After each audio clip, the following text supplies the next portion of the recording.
Telugu YouTube ఛానల్లో మీ వ్యాపార ప్రకటనల కోసం 9154949554కి కాల్ చేయండి.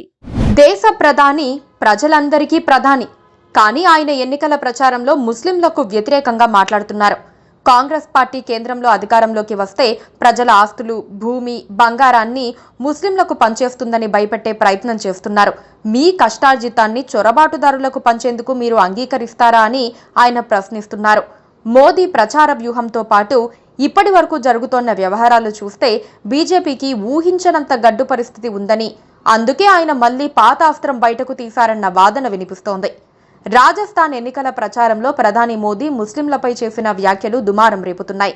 ఇంతకు ముందు కాంగ్రెస్ అధికారంలో ఉన్నప్పుడు దేశ సంపదలో మొదటి హక్కు ముస్లింలకే అని చెప్పారని ఆరోపించారు.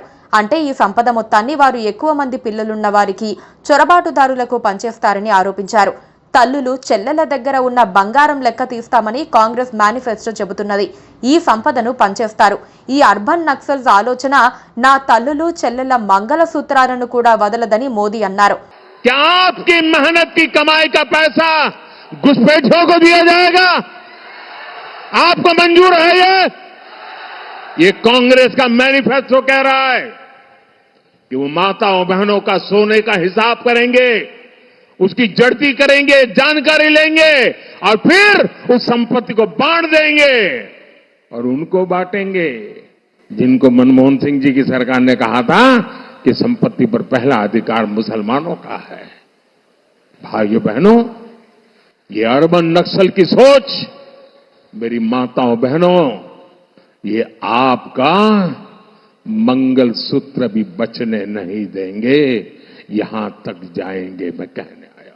మోదీ వ్యాఖ్యలు ఓ రకంగా ఆయన ఎన్నికల్లో గడ్డు పరిస్థితిని ఎదుర్కొంటున్నారన్న అభిప్రాయానికి రావడానికి కారణమవుతోంది. లోక్సభ ఎన్నికలలో మోడీ గ్యారంటీ అంటూ బీజేపీ ప్రచారం చేపట్టింది. ఈ ఎన్నికలలో 400 సీట్లతో తిరుగులేని విజయం సాధించాలని బీజేపీ పట్టుదలతో కృషి చేస్తున్నట్లుంది. దేశ ప్రజలు ఎదుర్కొంటోన్న కీలక అంశాలను ప్రస్తావించకుండా కేవలం మోడీ, బీజేపీ ప్రచార రంగం సాగుతోంది. బీజేపీలో వాజ్పేయి, అద్వానీ తిరుగులేని నేతలుగా ఉన్న సమయంలో కూడా అంతర్గతంగా కీలక అంశాలపై గంభీరమైన వాదోపవాదాలు జరుగుతూ ఉండేవి. వారిద్దరూ ప్రతిపాదించిన అంశాలను సైతం కొందరు తీవ్రంగా వ్యతిరేకిస్తూ తమ వాదనలు వినిపించుకోగలిగేవారు. కానీ ఇప్పుడు అటువంటి పరిస్థితి కనిపించడం లేదు. హోంమంత్రి అమిత్ షా తాజాగా చెప్పినట్లు ఈ ఎన్నికలు కేవలం మోడీని మూడోసారి ప్రధానిగా ఎన్నుకునేందుకు మాత్రమే జరుగుతున్నాయి. అంతకు ముందు ప్రజలు ఎదుర్కొంటున్న సమస్యలు, దేశం ఎదుర్కొంటున్న సవాళ్లను పరిగణలోకి తీసుకోవాల్సిన అవసరం లేదంటూ పరోక్షంగా చెబుతున్నారు. బీజేపీ మేనిఫెస్టోలోనూ సంక్షేమం గురించి, అభివృద్ధి గురించి పెద్దగా దార్శనికత లేదు. ఒకే దేశం, ఒకే ఎన్నికలు, ఉమ్మడి పౌర స్మృతి అంశాలను కీలకంగా ప్రస్తావించారు. ఆర్టికల్ 370 రద్దు కావటం, అయోధ్యలో రామమందిర నిర్మాణం పూర్తి కావటంతో గత దశాబ్దాలుగా బీజేపీ ఎన్నికల ప్రణాళికలలో కనిపించే ఈ అంశాలు ఇప్పుడు ప్రస్తావించాల్సిన అవసరం ఏర్పడలేదు. 2019 ఎన్నికల ప్రణాళికలో దశాబ్దాల క్రితం ఉగ్రవాదం కారణంగా ప్రాణభయంతో ఇక్కడి నుండి పారిపోయిన కశ్మీరీ పండితులు తిరిగి గౌరవంగా వచ్చి స్థిర నివాసం ఏర్పాటు చేసుకునే విధంగా చూస్తామని బీజేపీ హామీ ఇచ్చింది. ఇప్పుడు ఆ హామీకి తిలోదకాలిచ్చారు. కనీసం కాశ్మీర్ లోయలో ప్రాణభయంతో ఉన్న కొద్దిమంది కశ్మీరీ పండితులలో స్థైర్యం నింపే ప్రయత్నాలు కూడా చేయటం లేదు. 2019 ఎన్నికల్లో ముస్లిం మైనారిటీలు అందరి సాధికారికతకు, గౌరవంతో అభివృద్ధి చెందే విధంగా చేసేందుకు బీజేపీ హామీ ఇచ్చింది. ఇప్పుడు ఆ ప్రస్తావన లేదు. పైగా వ్యతిరేకత పెంచే ప్రయత్నాలు చేస్తున్నారు. 10 ఏళ్లు అధికారంలో కొనసాగిన పార్టీ ఎన్నికల వేళ హిందుత్వ కార్డు అప్లై చేయటం ఏంటని, అభివృద్ధి పేరిట ఓట్లు అడిగే సాహసం ఎందుకు చేయటం లేదన్న ప్రశ్నలు వ్యక్తమవుతున్నాయి. మోడీ చేసిన వ్యాఖ్యలు ఈ దేశ ప్రజల మధ్య విభజన తీసుకొచ్చేలా ఉన్నాయని కాంగ్రెస్ ఎదురుదాడి చేస్తోంది. మోడీ అప్రజాస్వామికంగా వ్యవహరిస్తున్నారని మండిపడుతున్నారు కాంగ్రెస్ నేతలు. 10 ఏళ్ల బీజేపీ హయాంలో దేశమంతా వెలిగిపోతుందని ఆ పార్టీ నేతలు గొప్పగా చెప్పుకుంటున్నారు. అయినప్పటికీ ఎన్నికల ప్రచారంలో ఆ అభివృద్ధి నమూనాను ప్రస్తావించకుండా హిందూ, ముస్లిం అనే ఎజెండాతో బీజేపీ ఎన్నికలకు వెళ్తున్నట్లుగా స్పష్టమవుతోంది.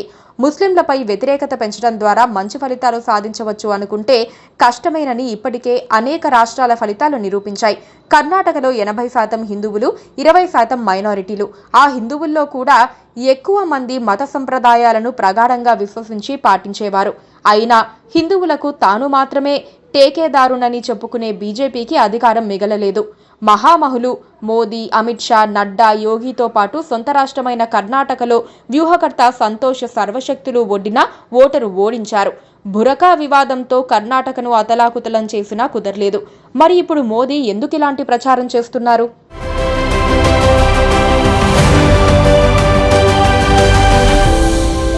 Please do subscribe to Please do subscribe to Please do subscribe to Please do subscribe to Please do subscribe to Please do subscribe to KTV Telugu.